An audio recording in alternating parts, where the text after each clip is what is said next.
ಇವತ್ತು ಆರ್ಕ ಸಿರಿಧಾನ್ಯ ಉಪಯೋಗಿಸ್ಕೊಂಡು ಕ್ಯಾಪ್ಸಿಕಮ್ ಬಾತ್ ಮಾಡೋದು ಹೇಗೆ ಅಂತ ತೋರಿಸ್ಕೊಡ್ತೀನಿ.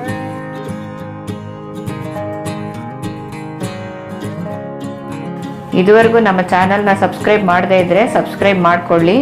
ವಾರಕ್ಕೆ 2 ಸಿರಿಧಾನ್ಯದ ಅಡುಗೆಗಳನ್ನು ಮಾಡಿ ತೋರಿಸ್ತೀನಿ. ಆರೋಗ್ಯಕರವಾಗಿರುತ್ತೆ ಮತ್ತು ರುಚಿಕರವಾಗೂ ಇರುತ್ತೆ. 2 ಕಪ್ನಷ್ಟು ಆರ್ಕ ಅಕ್ಕಿನ ರಾತ್ರಿ ನೆನೆಸಿಟ್ಕೊಂಡಿದ್ದೀನಿ. ಇದನ್ನು ತೊಳೆದು 4 ಕಪ್ನಷ್ಟು ನೀರು ಹಾಕಿ ಕುಕ್ಕರ್ನಲ್ಲಿ ಅನ್ನ ಮಾಡ್ಕೊಳ್ಳೋಣ. ಈಗ ಒಗ್ಗರಣೆ ಮಾಡ್ಕೊಳ್ಳೋಣ. 3/4 ಕಪ್ನಷ್ಟು ಎಣ್ಣೆ ಹಾಕಿದ್ದೀನಿ. ಎಣ್ಣೆ ಕಾದಿದೆ. ಸಾಸಿವೆ ಹಾಕ್ಕೊಳ್ಳೋಣ. 2 ಸ್ಪೂನ್ ಕಡಲೆಬೇಳೆ,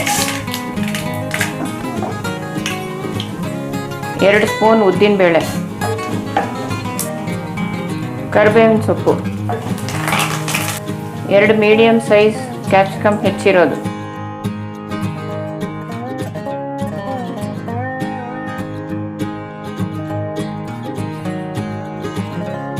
ಇದು ಫ್ರೈ ಆಗ್ತಾ ಇರಲಿ. ಅಷ್ಟರಲ್ಲಿ ಮಸಾಲೆ ಪುಡಿ ರೆಡಿ ಮಾಡ್ಕೊಳ್ಳೋಣ. ಇದು 3 ಟೇಬಲ್ ಸ್ಪೂನಷ್ಟು ಮಸಾಲೆ ಪುಡಿ ನಾವು ಮೊದಲೇ ರೆಡಿ ಮಾಡ್ಕೊಂಡಿರೋದು. ಇದರ ಡೀಟೇಲ್ಸ್ ಬೇಕಿದ್ದರೆ ಐ ಬಟನ್ನ ಕ್ಲಿಕ್ ಮಾಡಿ.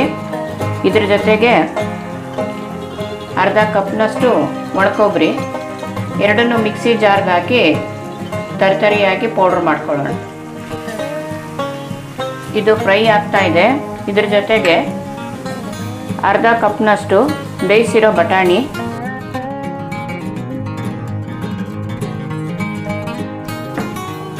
1.5 ಸ್ಪೂನ್ನಷ್ಟು ಉಪ್ಪು, 1/4 ಚಮಚ ಅರಿಶಿನ ಪುಡಿ,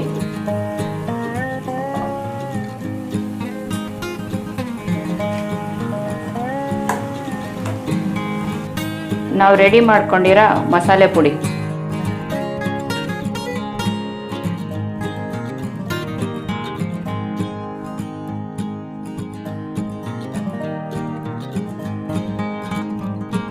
ಒಂದೆರಡು ನಿಮಿಷ ಇದನ್ನು ಕಲಿಸ್ಬೇಕು.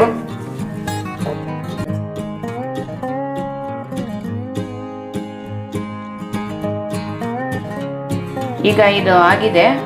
ಸ್ಟವ್ ಆಫ್ ಮಾಡಿಬಿಟ್ಟು ಒಂದು ದೊಡ್ಡ ನಿಂಬೆ ಹಣ್ಣಿನ ರಸ,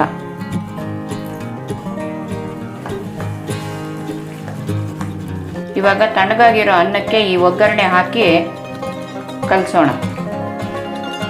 ಈಗ ಅನ್ನ ತಣ್ಣಗಾಗಿದೆ, ಉದುರುದ್ರಾಗಿದೆ. ಇದಕ್ಕೆ ನಾವು ರೆಡಿ ಮಾಡ್ಕೊಂಡಿರೋ ಒಗ್ಗರಣೆ ಹಾಕಿ ಕಲಸೋಣ.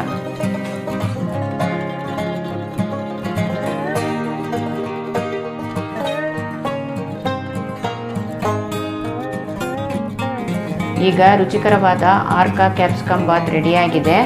ನೀವು ಮಾಡಿ ನೋಡಿ. ನಿಮ್ಗೆ ಇಷ್ಟ ಆದರೆ ಈ ವಿಡಿಯೋನ ಲೈಕ್ ಮಾಡಿ, ಶೇರ್ ಮಾಡಿ, ನಮ್ಮ ಚಾನಲ್ನ ಸಬ್ಸ್ಕ್ರೈಬ್ ಮಾಡಿ.